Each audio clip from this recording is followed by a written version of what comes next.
platforms. Some of you have joined in on this Zoom platform, but a large number of students, vice chancellors, faculty members from many colleges and universities across the country, they're also participating in this program through our social media platforms.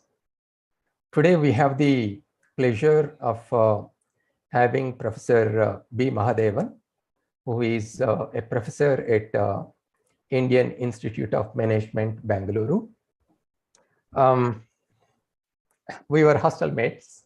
We were in the same institute at IIT Madras.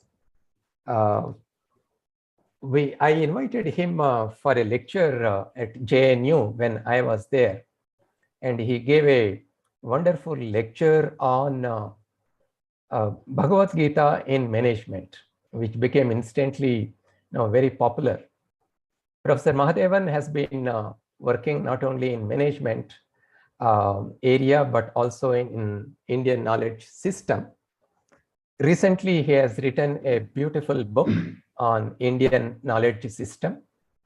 You know that we have a cell on Indian knowledge system, and as part of the national education policy in our educational system, we would like to introduce the Indian knowledge system.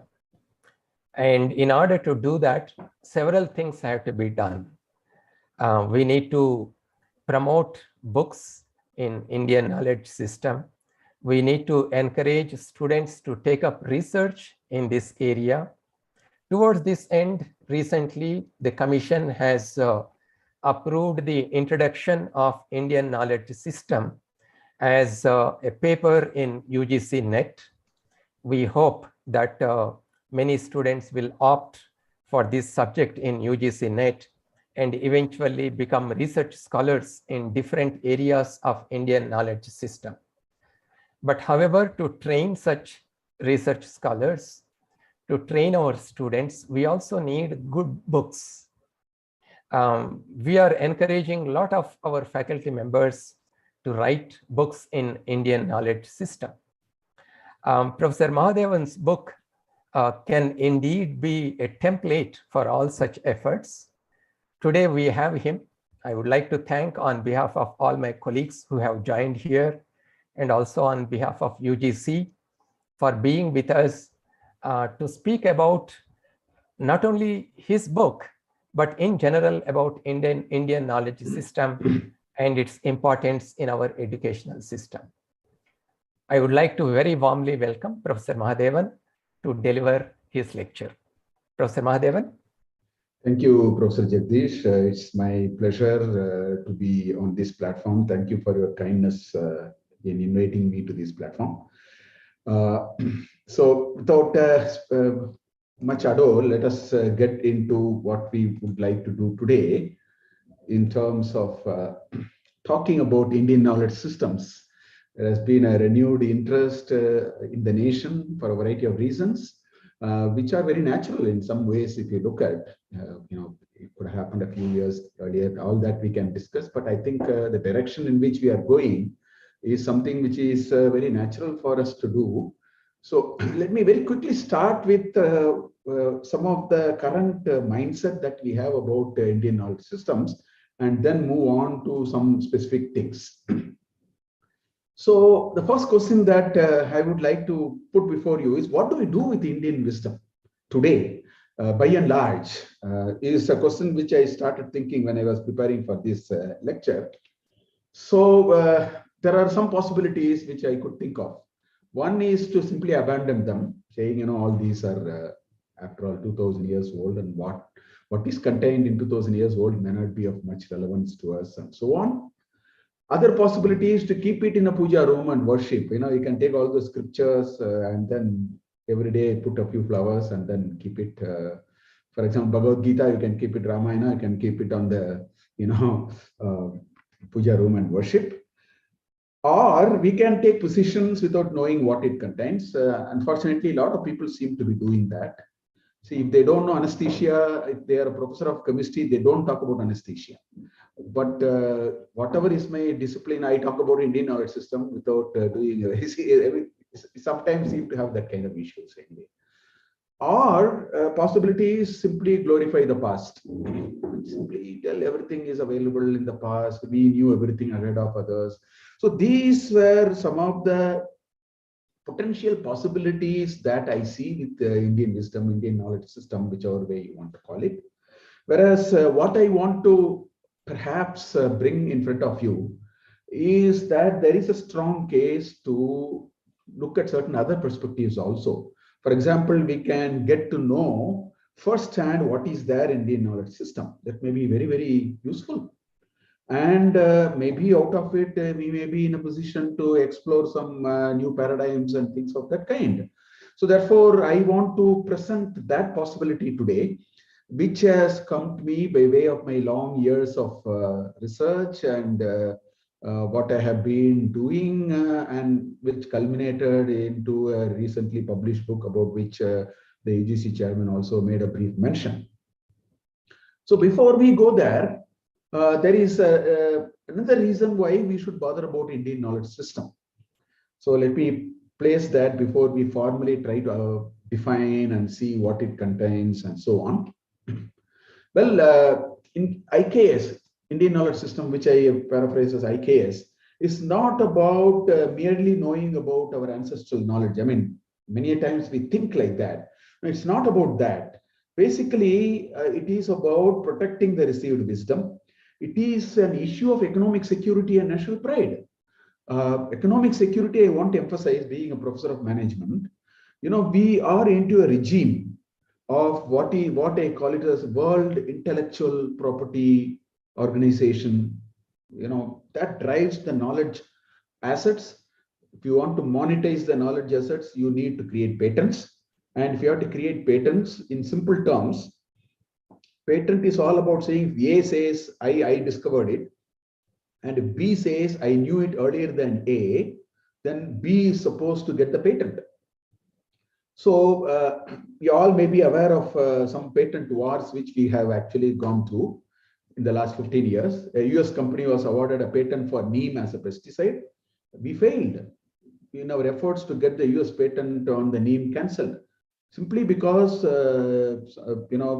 we have not really dug seriously into our past. Although we all know neem is a very age-old practice in this civilization, and unfortunately we have not been able to rely on our scriptural base, because most of us don't read such scriptures. Therefore, we could not establish the antecedents of this knowledge, so we lost this patent. On the other hand, when Dr. Mashelkar was the Director General of CSIR, there was a 10-year battle, and we were able to sort of revoke a patent granted to two Indians in University of Mississippi, or I don't remember which university in the US, for using turmeric, powdered turmeric for wound healing. And we were able to put together a set of people who read our scriptures, could get the references, and show it against the research scholars who got the patent, who quoted some 30-40 year back references and so on. So therefore, this is just a basmati rice, we know the kind of thing that is going on and so on. So therefore, we have a old civilization like ours are sitting on a gold mine of patent, provided we are able to defend ourselves. And that's what I meant by economic security, protecting received wisdom and so on. So I think there is more than one reason to worry about Indian knowledge systems, to seriously dip into our scriptures, read it firsthand, teach it to our students. We also do our own research so that we can handle this knowledge society which we are getting into in the 21st century. So with this sort of a quick background, let me get into what is this IKS, the way I have looked at it as part of writing this book and trying to define it and so on. So as you see here, there are three terms, I, K, and S. So first thing is Indian.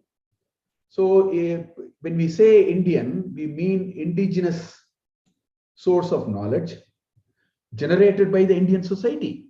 and Indian points to the undivided Indian subcontinent, the Akhanda Bharata, not this convenient political formation which happened in 1947 for a variety of other reasons. When you say Indian, it can be from Afghanistan on the west to Far East, even Thailand and things like that on this side, and here to Himalaya to Setu. So I think it's an Akhanda Bharat. People who have lived here, not those who people are outside and then did a translation of the Indian work. We don't consider that as Indian. People who have lived through this culture, understand the nuances of this culture, who have also synthesized, thought through, and reflected and produced certain kind of knowledge, and that is the Indian. So knowledge, essentially, as we all know, knowledge is at the end of the day, tacit. It is not explicit. I mean, knowledge happens for every one of us in our own mind, in our own brains at the end of the day. And that happens through long years of deep experience, observation, a certain wisdom that we have gathered, the insights that we have got. There is a Shravana, Manana, Nididhyasana, all those validated, improved, and augmented. So that is what we define as knowledge by this group of people who are Indian. And knowledge can be formal in terms of either in a oral, which eventually got written down into scriptures and so on. It can be in a literary source, or knowledge can also be a non-literary source. Why should it be only in writing? Deep experience. That's one. Second thing is knowledge can pervade all dimensions of spiritual insights that we have got. And others. What I mean by others Shravana, is Manana, what we use it for our day-to-day living, make life better. Things like mathematics, astronomy, or chemistry, or technology, whatever. All these, are knowledge in our opinion. And the third term is system. System is a structured methodology by which you can classify the available corpus. So we have multiple mechanisms by which we can beautifully classify our entire corpus of knowledge called the IKS. So that's where the system comes. I am not getting into alternative classification frameworks which are available, but I will just show you one framework which we adopted in our book. In a way, it sort of put things together. So when you say knowledge, what we mean by that IKS corpus is broadly it is literary and non-literary. That's one level of classification that we can make. And moment you say literary, which means it has a formal script or scriptures or written down or even transmitted orally, but it has its own lipi and language and so on. That can be broadly divided into three. You have the Sanatana Dharma, then you have the other dharmic traditions, things like Buddhist, Jain, and so on. And of course, there is a regional corpus, which by and large aligned to the Sanatana Dharma. It retold it, refined it, stated it with the local anecdotes in a way the vernacular can understand and so on. So all these form literary source. But the unfortunate part is for many people, IKS thing means they think only the core Sanatana Dharma part, which is some religious texts, some Veda and Darshanas and so on. But then there is a massive repository of knowledge, which I call it as other, which covers basic and applied sciences, engineering and technology, architecture, alchemy, aesthetics, kavya, town planning, public administration, health, and whatnot. All these are also part of IKS. And of course, then you have this non-literary tradition, which for a better word, I'm saying oral traditions, which is very rich. There is so much of rural health tradition. There are art forms. There are food and life practices. Whole lot of folklore things and so on. They may not have a lipi. They may not have a formal literary base, but there is very rich knowledge. So this is one way to sort of look at Indian knowledge system. Now so this is a very quick sort of sample list. It is no way exhaustive. Just to tell you that our literature started from 7000 BC or 8000 BC and so on. And it goes on and on. So I have broadly classified them into three categories. The idea of showing this is it is not exhaustive by any stretch of imagination.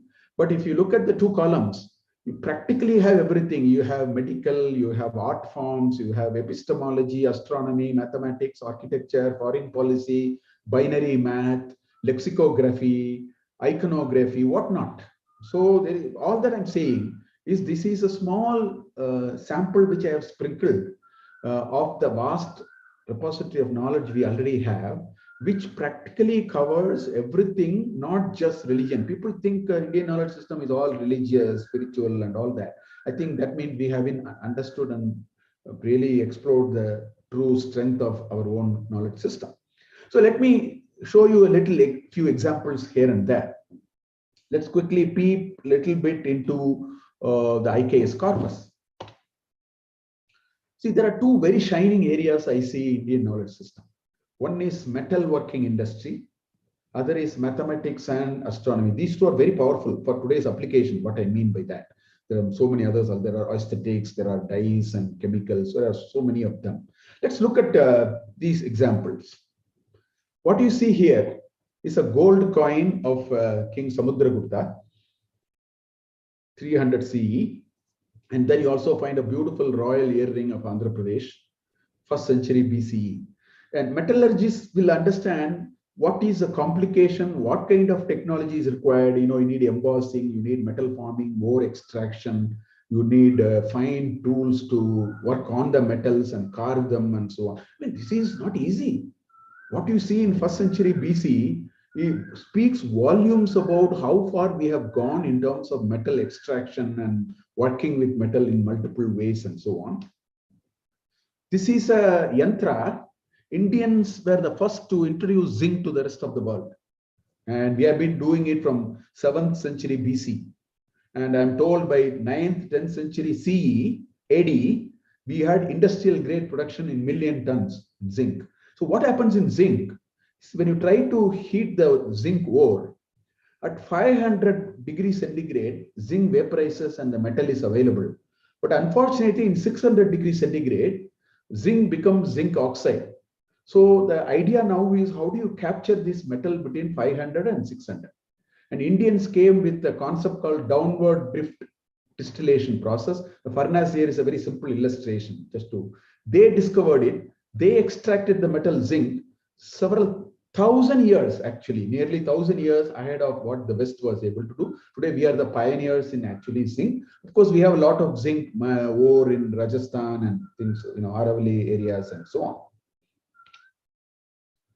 You have been reading every now and then that such beautiful bronze idols and Panchaloha idols are all stolen from this country and sold for a crores of rupees.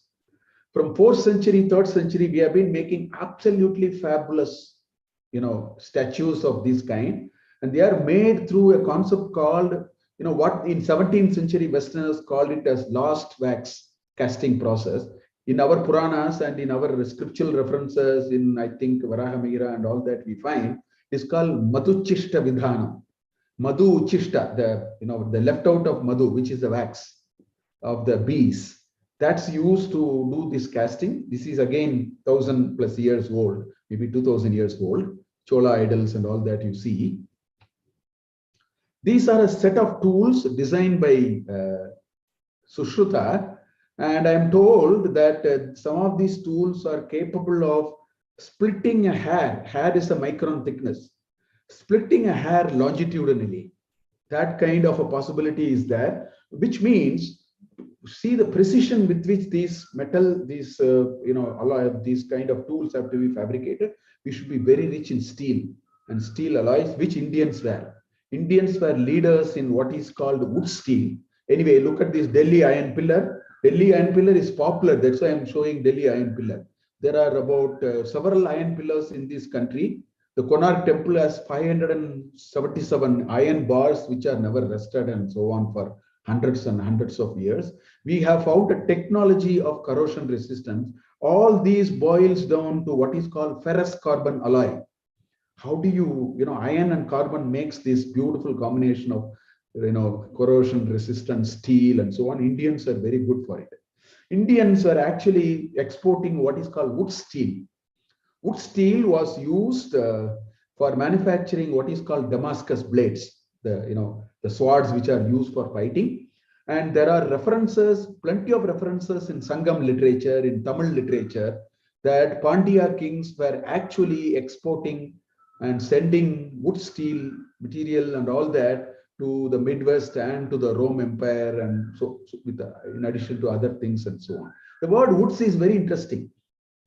Wood steel is manufactured in a place near Erode, Salem, Karnataka, that area, that region is where wood steel was manufactured. In Kannada, it is called ukku. In Tamil, it is called yeggu. So the ukku and yeggu becomes woods. You know, sometimes foreigners find it easy to pronounce it in a particular way. And I am told as late as 1960, there are still metallurgy conferences, international conferences, in which people are trying hard to see how do you replicate the wood steel. They have not been able to replicate the unique composition of the ferrous carbon alloys. There is a 11th century book called Rasa Ratna Samuchaya, in which there are different varieties of ferrous carbon alloys, specific names, their properties, everything is available. So we have done phenomenal work in metal and metalworking, on copper, on zinc, on steel, on all those kind of things. I thought I would just give you a little peep into it. The other area is mathematics. What you see here is a beautiful thing called magic square. This is called pan-diagonal magic square. What it means is the sheet that you are seeing here, you roll it in the form of a cylinder. Don't see it as a sheet. Imagine it's a cylinder which is cut and made into a sheet. And now if you look at the diagonal, I have put blue colors, 13, 16, 4. Imagine if it is a cylinder, then the next number below 4 will be 1, because that will come on this side if you roll it. So this is a magic sum. Any diagonal, any pan diagonal will add up to 34, not the simple diagonal and the row sum and the column sum. Indians were very good in it. As early as 1st century AD, we have Nagarjuna talking about solving magic square. There is one Narayana Pandita, a great mathematician in 1495. He said that there is only a certain number, I think 300 and some, I don't know, 83 or 53, I don't remember the exact number. Some 300 and odd number of magic square, pan diagonal magic square is only possible with 4 by 4. And in 1923, it was proven that indeed that number, what Narayana Pandita said, was true. So that is this magic square. Of course, there are several references in which they have talked about our astronomy. Laplace, for example, in 1787, he says whatever he measured as the apparent and annual mean of motion of Saturn was exactly what he finds in the Indian system 3,000 years back, 4,000 years back. Same about Jupiter and so on. So we have been able to make very accurate predictions of movements of stars, rotation, positions, because our scriptures are full of astronomical references. I do not know how many of you are aware. Today we have some software like Sky Map Pro. What it can do is it can, if you indicate Bangalore, for example, or Delhi, or Kanpur, or Jaipur, whatever you say, if you tell the date and the night sky of a place, we have planetarium software which can plot from 4000 BC to 8000 AD any day. So people are using that planetarium software and try to go back to our scriptural references, which has a lot of astronomical references, and they are dating. For example, Shatapatha Brahmana references, people have been able to say it must be 3029 BC. So our tryst with astronomy is very old. Of course, we have been too good in mathematics. What you see here is a very difficult to read shloka. Maki, Bhaki, Phaki, Dhaki, Naki, Nyaki, Naki, and so on. This is an Aryabhatian system of numbering.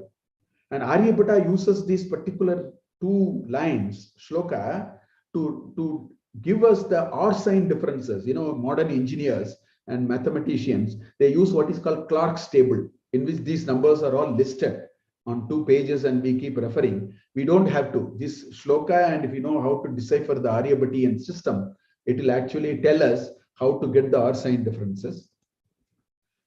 In fact, in 2nd century BC, we are talking about 2300 years back. In 2nd century BC, Pingala wrote what is called Chandas Shastra, and Chandas Shastra is all about Chandas. It is about prosody. How do you write these poetic verses and so on. So he defined 8 ganas, 8 groups. Fundamental definition of Chandas Shastra starts with what is called Lagu and Guru.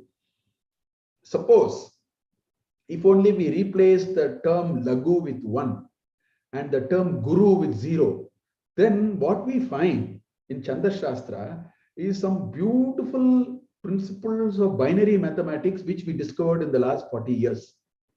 There is here what you see, a mnemonic of those 8 ganas, Yamata Rajabana Salagam. And this Yamata Rajabana Salagam beautifully falls into a binary cycle of length 3. If you are talking of binary cycle of length 3, there are 8, 0, 0, 0, 0, 0, 1, 0, 1, 0, 0, 1, 1. Like that, 8 words are possible. Those 8 words are available here. In 1983, this was called De Bruijn sequence. Some computer scientists came with the idea of De Bruijn sequence. So this is a De Bruijn sequence for a binary cycle of length 3, which you find in Chandas Shastra using this mnemonic. If you use the mnemonic and apply it to Chandas Shastra, you find it. So there are many such things. This is an altar. It's called Senachiti. It's a flying kite sort of a thing.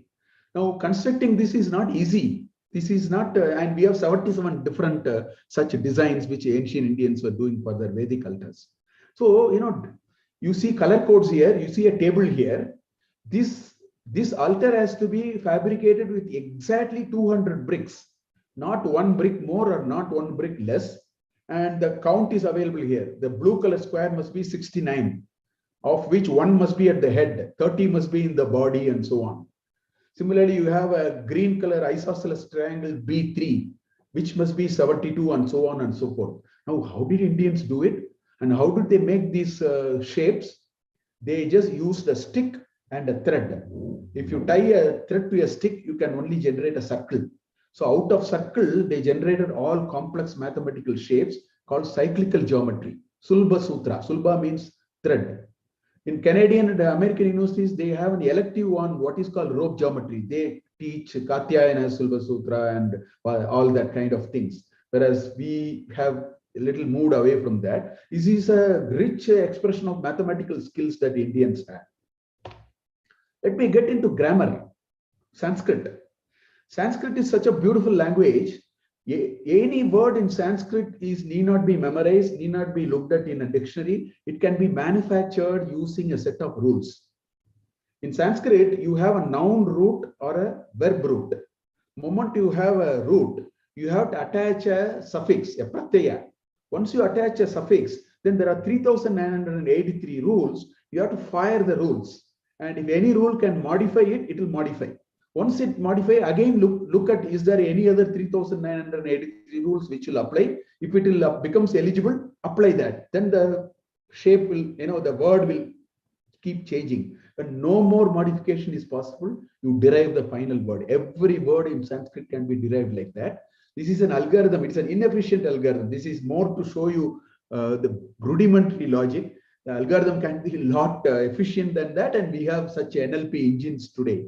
So what I'm saying is, when people read Sanskrit grammar, they find a lot of computer science ideas there. It's very rich on computer science ideas and so on. Our Puranas are hugely encyclopedic. And I just gave you an example here. You have Vishnu Dharmotha Purana, which talks about painting. In chapter 40, it talks about how do you prepare the wall for a coating. No wonder our paintings don't fade, because the painting is only as good as how we prepare the wall. So in Varahamihira also you have Vajralepa. There is a chapter which talks about how to prepare the wall and so on. Perfumes are discussed. Varahamihira's chapter 77 also, Gandha Yukti, talks about perfumes and things of that kind. And if you look at the Tritiya Skanda of Bhagavata Purana, chapter 31, what you find is a complete description of the fetal development. What happens in the first 5 days, what happens in the next 10 days, in a couple of months, what is formed, and month 3 and 4 what happens. And very interesting to read. I found it in Vayu Purana, in one or two other Puranas also. What I'm trying to say is Puranas are hugely encyclopedic. They discuss agriculture, they discuss astronomy, they discuss perfumes, they discuss fetal development and whatnot. It's a very rich repository. It's not just stories of kings and gods. It's a whole lot of what the society has been going through have been so beautifully captured in Puranas. Vastu. People think Vastu is all about you change the window from here to there, you make your main door west facing, east facing. No. Vastu is such a beautiful multidisciplinary kind of subject. I will quickly tell you what are available in Vastu. Vastu is all about town planning. How do you do site selection? How do you design towns and villages? Zoning regulation ideas, land use patterns, and so on. Vastu is all about civil architecture. How do you build palaces, houses, forts, public buildings like theater, library, etc., etc. Vastu has a very rich literature on beautiful designs for temples and multi-storied vimanas, shikaras, and things of that kind. Vastu has a lot of ideas on artistic things, paintings, furnitures. Iconography is very rich that you find in Vastu Shastra. And of course, Vastu also talks about the chief architect. There are chapters in Samarangana Sutradhara, chapter 77, 80. You will actually find definitions of Stapati. You'll find it Mayamata, all architecture books, Vastu books, you will find it. Choice of building material, wood, etc. Then there is a beautiful concept called Vastu Purusha Mandala. How do you conceptualize, however big, however large, can be a building, it can be a palace, it can be a city. How do you actually visualize the whole thing? There is a concept called Vastu Purusha Mandala. These are all part of, Vastu is much more than what many of us seem to be thinking today. It's very interesting to look at these Vastu texts and so on. One more on Arthashastra. The entire Arthashastra revolves around Sapta Prakritis. The Sapta Prakritis are Swami, which is king, Amatya, Janapada, Durga, Kosha, Danda, Mitra, Sapta Prakritaya. In book 6 of Arthashastra, you will find. What you will find, if you read it very carefully, which I have been doing now as a professor of management, what I find is it has a perfect parallel to modern business systems as well. It is not only about public administration. It has in equivalence to the modern business. For example, the key personnels, the Amatya equivalent is board, CXO, and consultants, and so on. The Janapada is all about employees, customers, channel partners, service providers. They make the Janapada for a business enterprise. The strategic barriers are all about know-how, patents, and unique processes, etc., etc. Of course, finances are similar. Controls and processes are all about audit, compliance, controls, welfare, accountability, CSR, and so on. And collaborators can be joint venture, alliances, technology transfer. In fact, when I read Arthashastra, when read about Amatya, their qualifications, what they should be doing, and so on, I am able to actually map it to board CXOs and consultants and so on. So these literature are so rich. Unless we dip very deeply into it, sometimes we might possibly miss the essence of what it is. So let me sort of bring it to a sort of a conclusion. So I have picked all of these as an introductory book. Here you see the image of the book, 14 chapters on Indian knowledge systems. It talks about the what, why, and how of the IKS, about 410 pages, extensive original quotes. If you look at the end notes, you will find the original source which is being discussed in the main text. So it's not a written opinionated kind of a thing. It is actual material culled out. As you all know, it's first of its kind in India and it peeps into a number of applications. So this is how the book is sort of organized. And although I started writing the book because AICT requested me to write a book for engineering and technology, and not surprisingly, I thought initially surprisingly, but not surprisingly, this book can be used by any higher education. Liberal arts can use, English can use, mathematics can use, science and technology can use. You can pick and choose chapters and create a nice 3-credit curriculum. That's the charm of Indian knowledge system, actually. It has really so much material cutting across different domains of knowledge and so on. I will end by just saying a couple of things as to what we should do going forward. I think it will be very useful if each one of us can dip into IKS and explore our own areas of expertise. I may be a professor of chemistry. Somebody may be a professor of metallurgy. Somebody can be a professor of management. I think we should start digging into it. We would surprisingly find a lot of interesting material. I have been a great beneficiary of it myself. I teach a lot of Indian knowledge in IIM Bangalore when I teach hardcore management actually. Even Bhagavad Gita is a full-blown elective where we are able to bring beautiful ideas of management and so on. But the point is we have to be a little careful because the presentation methodology is very unique and alien to us. And it's not easy to decipher the content with a pure and logical mind. We have to little bit. I'll end with a couple of things that we should be careful about.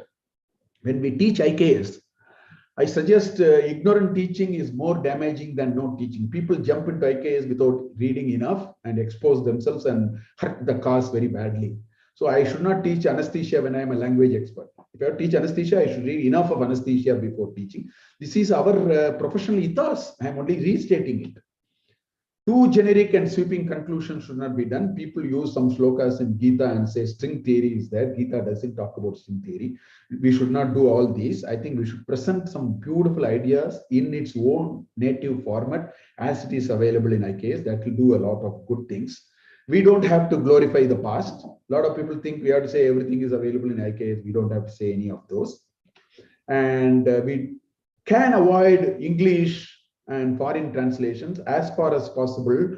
We should use the original texts, which are mostly in Sanskrit. Sanskrit is such a beautiful language, easy to pick up.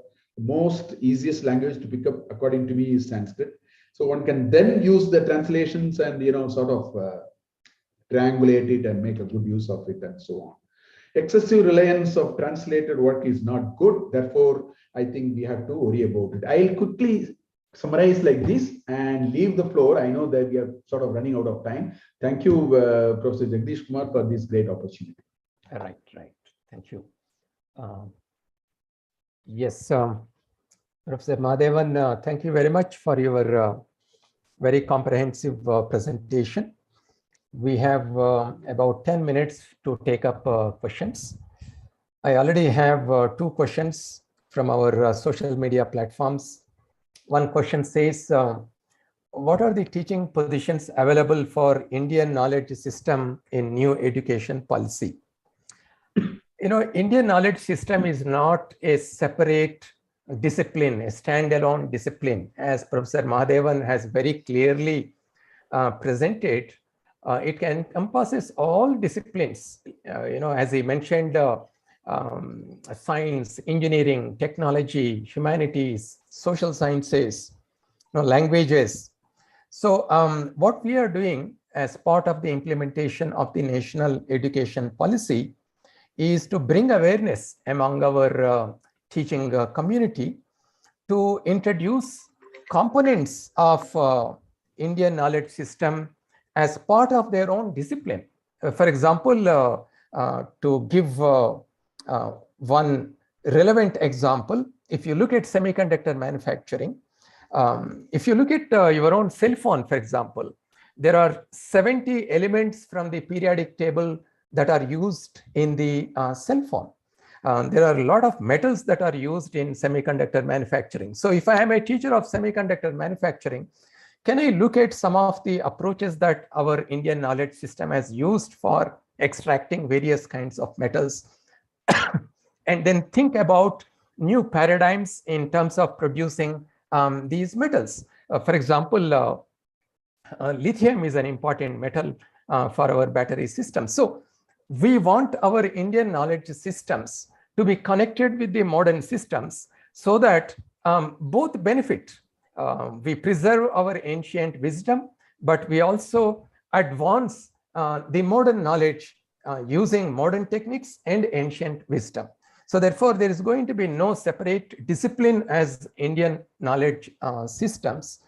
The other question that has come on the social media platform is, such a vast and great knowledge system exists in Indian knowledge system.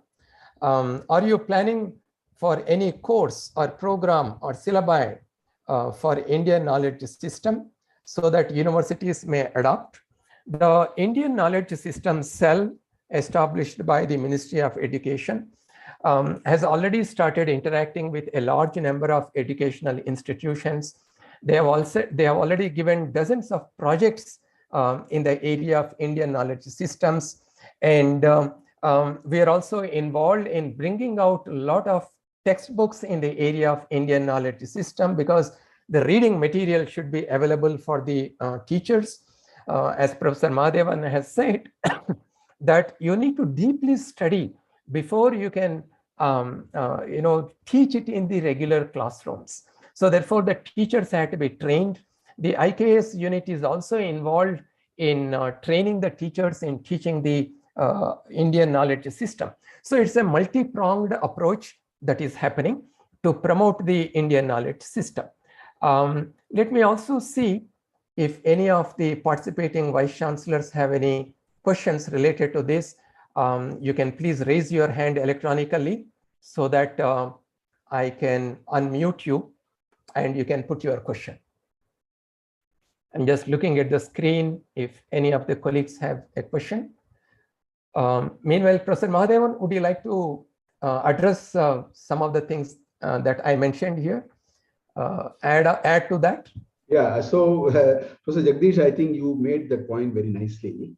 Somebody asked me after about this issue about the book. Then I was, in simple terms, I was saying every chapter that I have put in my textbook can become a full textbook or even two. So therefore, there lies the scope for creating. I think it's very important you made that point. I think you alluded to that point. I think we have to create a good ecosystem of good textbooks, because out of textbooks, you get the course outlines and the teaching gets a little more structured. I think, therefore, one area of great priority for all of us, I'm sure from UGC, Professor Jagdish Kumar, you should be, I think, also very seriously thinking about it, is to see in the next 5 years how we can get some 20, 30 nice textbooks on specific areas of these IKS. And therefore, that will inculcate a great amount of activity, thinking, leading to better research of the kind that you have been mentioning. Right, right. Thank you, Professor Mahadevan. Already there are some institutes in our country which have started some elective courses in the area of IKS. There is Professor R. Sridharan, who has informed us that NIT Calicut will be offering a 3-credit elective course on IKS to UG students from the forthcoming semester. And similarly, IIT Hyderabad has started a program based on Indian heritage and IKS, and many other institutes are coming forward. And those colleagues who are participating in this program, or those who are watching this program on our social media platforms, if you need any assistance in this regard, or if you are interested in writing books similar to those that Professor Mahadevan has written, you are most welcome to contact us. We will work with you and make sure that such books are published. Right. I think, let me just check if there are any other questions that have come to me. Right. I think, Professor Mahadevan, as usual, you have made your lecture so comprehensive that it has become so clear, and there are not many questions, but there is one question that has come here. Sanskrit knowledge is important to understand the IKS in its true sense, but Sanskrit is a dead language. Even I did not get the chance to learn Sanskrit. Is there any suggestion for this same? Okay. Well, before Professor Mahadevan answers it, Sanskrit is not a dead language. Sanskrit is also spoken by thousands of people who declare Sanskrit as their mother tongue. In the census data, when we collect, there are villages in South where the entire village speaks in Sanskrit. So, and there is large-scale interest from the science perspective in Sanskrit, in studying Sanskrit. So it's not a dead language. And the opportunities for learning Sanskrit are also very large now in our country.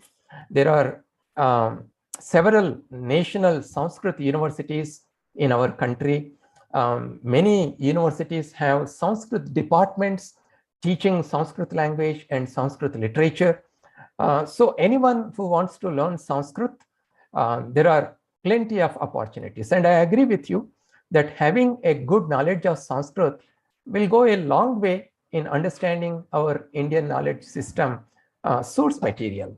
Professor Mahadevan, could you please add to that? Chaudhary Mahodaya, Adya Sampurnataya Maya Samskrita Bhashayameva Bhashanam Karaniyam Asit.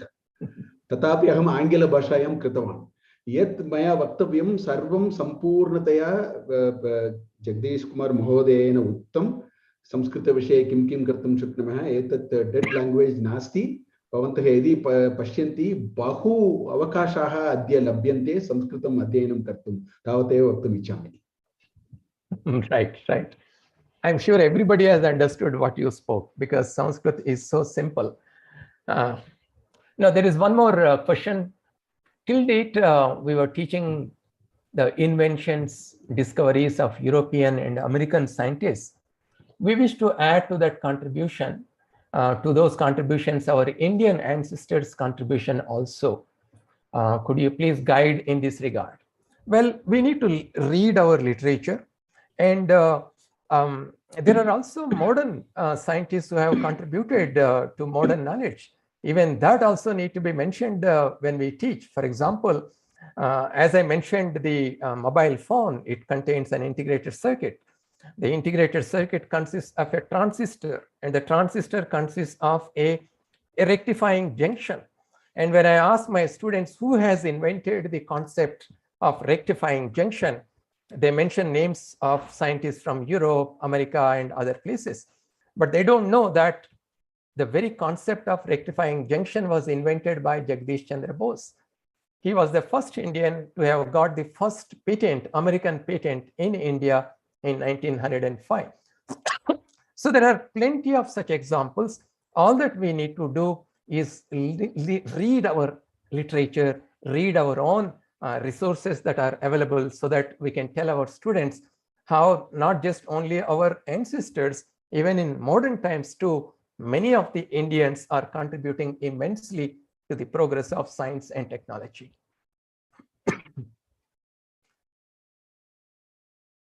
Right. Professor Mahadevan, there is another question. Would you please share your contact details? I think Professor Mahadevan is very well known. Just go to Google and type his name. It will take you to his web page and his contact details will be there.